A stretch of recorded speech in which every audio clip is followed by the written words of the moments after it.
In a world where nothing ever changes, one man, one microphone, one desire. If you want to hear the best movie reviews, interviews, and news, tune into the Film Hour with Jim Schembri on NTS, based on a true story. Hello, film fans, and welcome to the Film Hour, the only movie show anywhere in this big, wide, wonderful world that will tell you all that you need to know about what is happening on screens large and small. Now, as usual on the panel, we have the marvellous Daniel J. Mott, and riding along with us in the show's jump seat this week, we have the ever-wonderful Jessie Ayton. Say hi to everyone, Jessie. Hi to everyone, Jessie. That's perfect. And now, this week, we'll see if there's anything worthwhile opening at the cinemas.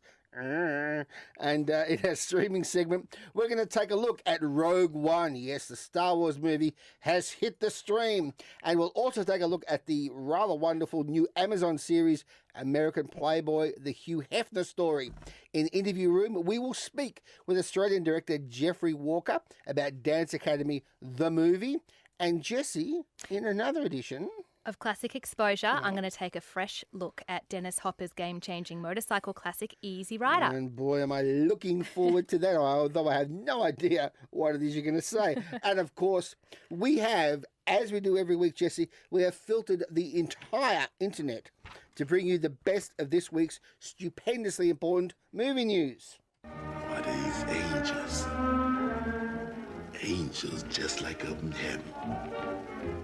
Now, Jessie, Aboriginal culture has been getting a lot of coverage on TV and especially on film these last couple of years. And that is a good thing because most of the films that have come out have been, if not good, they've been exceptional.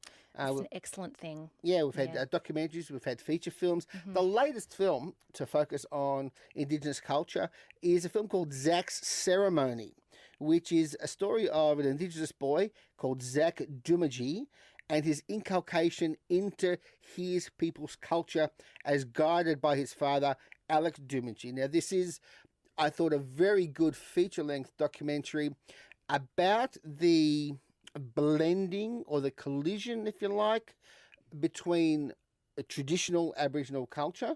And Zach is filmed over 6 years, and from an early age, it's very clear how important his father is to him and how important the idea of this ceremony is, of becoming a man through Aboriginal custom. So the ceremony is very important to him.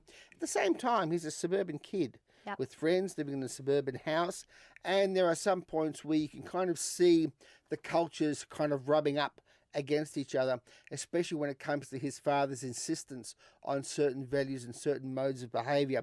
There's a little bit of conflict in this film. There's not a lot, but there are issues raised about behaviour, about drinking, about partying, and overall I found this a very, very good, very effective documentary, moving in places. What do you think? Are you across Indigenous culture? Do you have an automatic interest when you see things about the Aborigines? Yeah, definitely. I think it's such an important part of Australian culture, and there have been some fantastic movies that do centre around Indigenous Australians, such as Samson and Delilah. Delilah is such a that's an incredible, fascinating look. That was a great film. Yeah, absolutely brilliant. And also Rabbit Proof Fence was another one.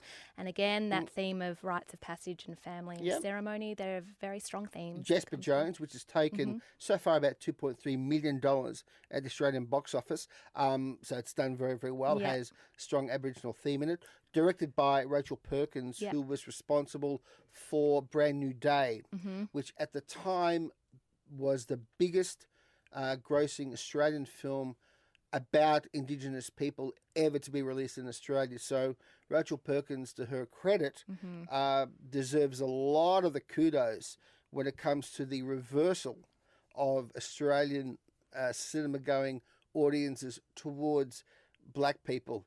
25 years ago, Jessie, I can tell you, you couldn't sell a ticket to a film that had Indigenous people in it, regardless of how good it was. Definitely. Now that has totally changed, and one of the reasons Rachel Perkins says that's changed is because films these days are intended as audience entertainment, not about victimhood, not about persecution. So I think she's got a very, very valid point there. She's probably, generalising, as we all do, but she's making a very, very valid point. So that's Zach's Ceremony out now.